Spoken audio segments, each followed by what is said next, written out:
Hello everyone, welcome to lecture number 1.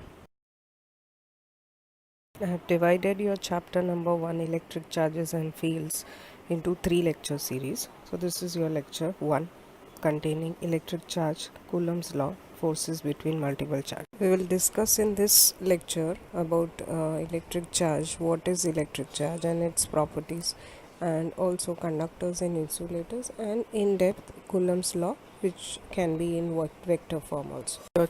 This chapter comes under the unit of electrostatics. What do you understand by this electrostatic? That's a branch of physics which deals with static electricity, can be called as electrostatics. Now you can see on the slide, we will cover in this lecture the right hand side of this part, that is electric charge, then properties of the charge, insulators, conductors, and how you can identify the charge on an object through a electroscope. Electrostatics deals with the study of forces, fields and potentials arising from static charges or charges at rest. How will you define electric charge? You can say that the physical property of matter that causes it to experience a force when placed in an electromagnetic field is called a charge. We can say that it accompanies fundamental particles wherever they exist. We can say that electric charge is a scalar quantity. Electric charge you understood, but how to generate an electric charge, or what are the methods of generating a static charge? So there are 3 methods by which we can generate an electric charge, either through friction or conduction and induction. We are going to cover in this chapter only induction. How to know more on electric charge?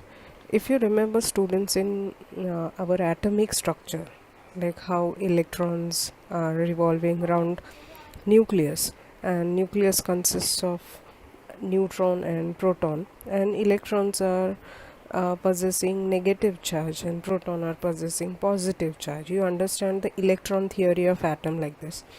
So Benjamin Franklin was the person who demonstrated lightning to possess static electricity. So properties of electric charge can be defined as they are of 2 types, positive and negative. Like charges repel each other, unlike charges attract one another, and protons do not move from one material to another because they are held firmly in the nucleus. Also, additive nature of electric charge, that is the first property. Conservation of electric charge, second property, and quantization of electric charge is the third property. What do you understand by this new word quantization? The charge on any body can be expressed as an integral multiple of basic unit of charge. That means charge on one electron. So this phenomenon is called quantization of electric charge.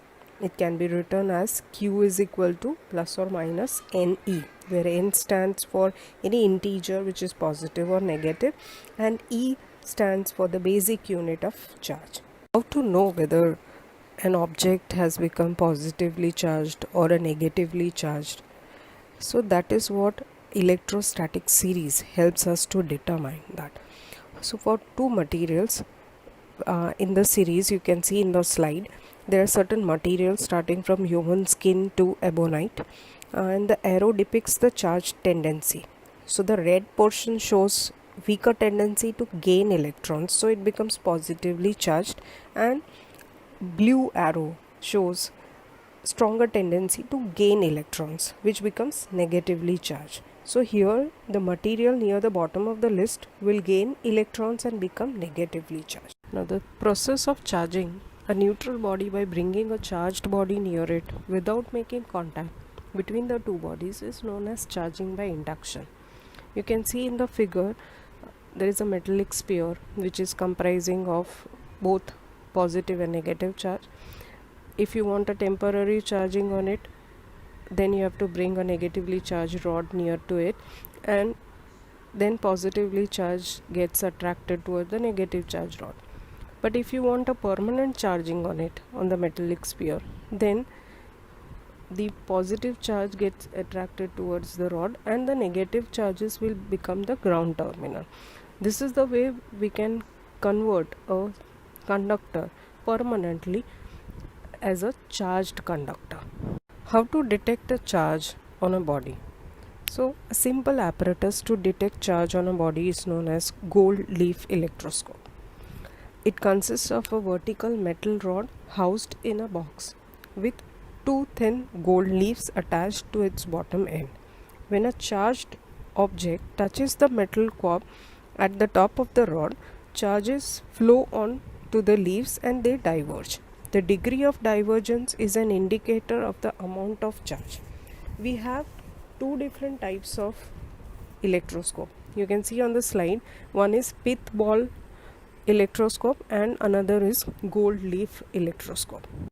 Charles Augustin de Coulomb, a French physicist, he invented a torsion balance to measure the quantity of a force and used it for determination of forces of electric attraction or repulsion between small charged sphere. He also gave inverse square law relationship, which we now know it as Coulomb's law. What is this law? The force between two point charges is directly proportional to the product of their magnitudes and inversely proportional to the square of the distance between them.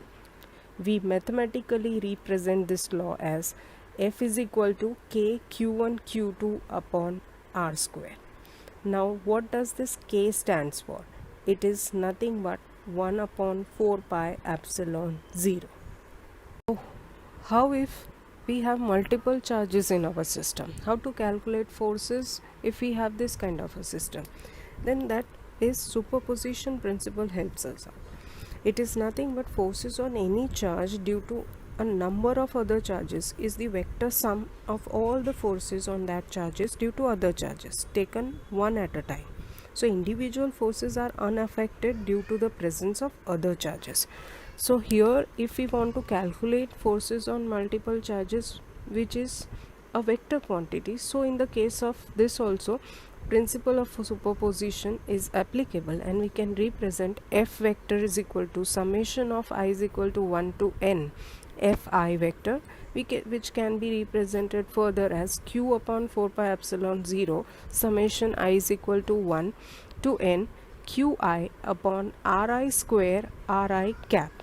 So the total force on charge Q2 is the vector sum of all the forces. So if I want to write F2 total, then I will represent it as F21 vector plus F23 vector plus F24 vector. Thank you.